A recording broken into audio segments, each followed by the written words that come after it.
3, 2, 1. Hello friends, Janky here, and welcome to another episode of Hanging with Janky.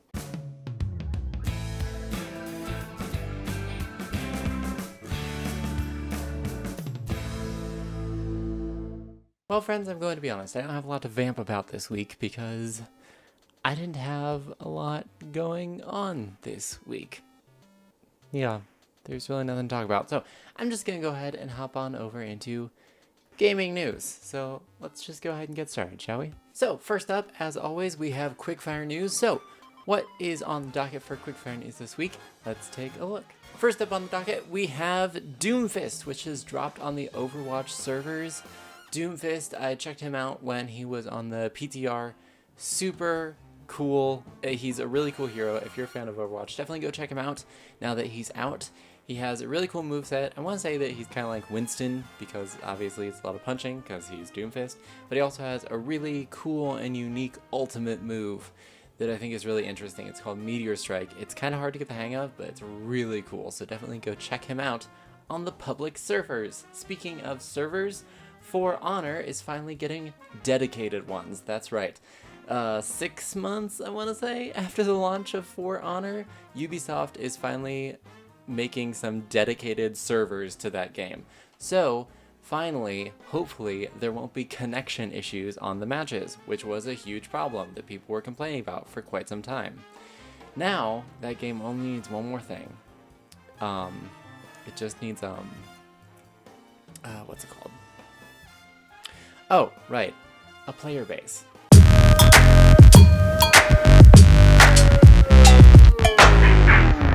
That was probably a little too much shade. I actually really enjoyed For Honor when it was in beta. It's just that I didn't get the game because it was very expensive and still is expensive after launch. It's like $60 for that game and I just do not have the money to be spending on that game. But hopefully this means good things for Honor and they might be able to continue on as a game. Hopefully. Anyway, continuing to speak on gaming disappointments, Mighty No. 9 has finally reached its disappointing, half-assed conclusion. So for those of you who might not remember, Mighty No. 9 was a game that everyone was super excited for because it was supposed to be like this Mega Man-esque kind of game, I guess, but it finally came out and it was pretty terrible, which was a shame, especially because it was a Kickstarter project. So all these people had backed this project and it turned out that it was not good at all. It was like delays, and then the game finally came out and it was just not good at all. And they finally sent out the last of their backer rewards. So the one reward that everyone was really excited for was you were supposed to get this like collector's box that was modeled after like the NES boxes, like the NES gaming boxes, and a full color manual for the game. Well, they finally shipped out the boxes, and the boxes are like these like terrible paper DIY boxes. They like come folded and you have to fold it up and there's no like supports or anything for it, and the manual, which is in black and white instead of color, does not fit in the box. So it's a sad, disappointing conclusion to a sad, disappointing game, which I guess works for Mighty No. 9. I don't know. Hey, speaking of upbeat news, actually switching the tone to upbeat news, Switches are now available at GameStop, but only online. So you'll have to order your Switch online if you've been waiting for one, and then pick it up at your local GameStop. It looks like they only have them in bundles right now, which means that you have to pay for the Switch and a game. There is no discount. It is essentially the same as buying a Switch and also buying a game for it. But hey, if you've been wanting a Switch and haven't been able to get your hands on one, now you can at GameStop. Continuing to speak on game stores and distributors of games, Techland, who is the dev team behind Dying Light, have released a new game distributing platform known as Gemly. I've checked it out. It looks like a digital platform. It's for Techland games and some third-party developers.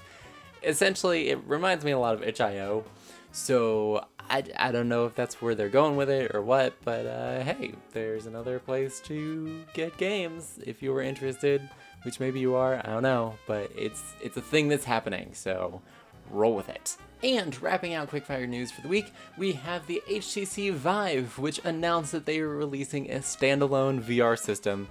in China. So you guys might remember last week I did a story about the Oculus Rift and how they were going to do a standalone VR set. They were kind of like talking about kicking it around. Well, HTC Vive is already on that hype train. They're like, look, here are the blueprints, here are the specs, here's how we're gonna make it. We're gonna release it in China. It's going to be amazing.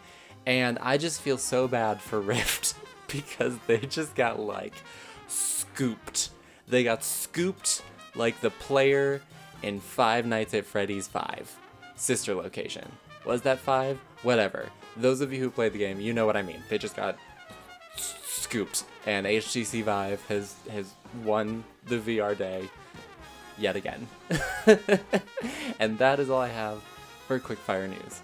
So the other story I wanted to cover today is about Felmyst, which is a WoW legacy server, which got shut down within 5 hours of launching. And it's a really interesting story to me, so I'm going to talk about it. So for those of you who are like me and didn't know much about WoW legacy servers, basically here's what it boils down to. When WoW launched, you had vanilla WoW, then you had Burning Crusade, which was an expansion that everyone really liked, and then you had Wrath of the Lich King, which people also liked, and then you had Cataclysm, Mists of Pandaria, Warlords of Draenor, which people did not care for. And then you had the last, which is Burning Legion, which I think people, by and large, seem to really enjoy. But those ones in the middle, there are so many people who got on board the WoW train early on, and then they played those expansions, and they're just like, no, they've changed the game too much, and it's terrible now. So there have been people over the course of the years, shall we say, that have created what are known as legacy servers. So a legacy server is basically a private server that runs the WoW game, but it runs it in such a way that it's like it was during vanilla WoW or Burning Crusade or Wrath of the Lich King. Like during a previous expansion before Blizzard changed whatever it is they change, how experience works or how skills work or whatever it is that people didn't like about it. So there have been a lot of these servers, like I said, that have popped up over the years. And Blizzard has kind of been on the fence about how they've approached them. There are some legacy servers that have continued to function for many years and have gone on undisturbed. And then there are some that have been shut down pretty quick. Or they've run for a while and then they just decided, no longer. There was one in recent history that got shut down, Nostralius, I'm probably pronouncing that wrong, but they had actually gotten into talks with Blizzard about their legacy server, and people were kind of speculating that maybe Blizzard was going to get them to build an official legacy server, or maybe they were going to incorporate that server into the game somehow. Unfortunately, they got served with a cease and desist order, and Blizzard never made an official legacy server, which made people very, very sad. This leads up to today. So most recently, there is a coder by the name of Gummy52 who has been working on a legacy server for the past 4 years. He calls it Felmyst, and it is based on how the game operated during Burning Crusade. And people were kind of excited about it. And they were like, that sounds really cool and really awesome. And people were kind of getting hype from what I can tell. And then within 5 hours of the launch of the server, Blizzard was like, no, and just shut it down. And the thing is, Gummy52 says it wasn't really unexpected. He kind of expected that to hit, especially after what happened with Nostralius, the one that I can't pronounce. But he continued on with his project anyway, and then he got the cease and desist, and he was just like, well, let's not fight it. I'll take it down. And that's just the way that it works. But I do think there's a lot of really interesting conversation going on in that veteran player community about whether Blizzard will ever make a legacy server and why they haven't made one so far, and why don't they do that for people who just enjoyed the vanilla or Burning Crusade or whatever version of the game. Why don't they work on making an official version of the legacy server, which would be really cool. Basically, the lesson learned from this is if you find a really cool legacy server, maybe you don't talk about it, and then maybe it doesn't get shut down. And there's your lesson for today. And rounding out the day, as we do now, let us thank some new subscribers to the channel. We have 282 members of the Jank Squad, which means I have one new person to thank, which I will do right now. Nick vs. Worlds, who is a new gaming YouTuber, does a lot of scary games. Power to you. I don't do scary games, but I think that's super cool, super awesome. Definitely go check him out over on YouTube. I'll leave a link to his channel down below, and thank you so much, Nick, for joining up with the Jank Squad. And of course, thank you to all 282 members of the Jank Squad. It's super cool. I'm so glad that you have decided to become part of the community and that you like what I make and what I do, and I think it's really cool and really awesome, and I appreciate. But don't judge me by the fact that I use the word appreciate, because that's something that I've been doing lately and I don't know how to stop doing it, so that's just like part of my vocabulary now. Anyway, love you. And that is all I have this week for Hanging with Janky. So I hope you guys enjoyed. If you did, feel free to leave a like down below. Comments, positive or negative, feel free to leave those down below as well.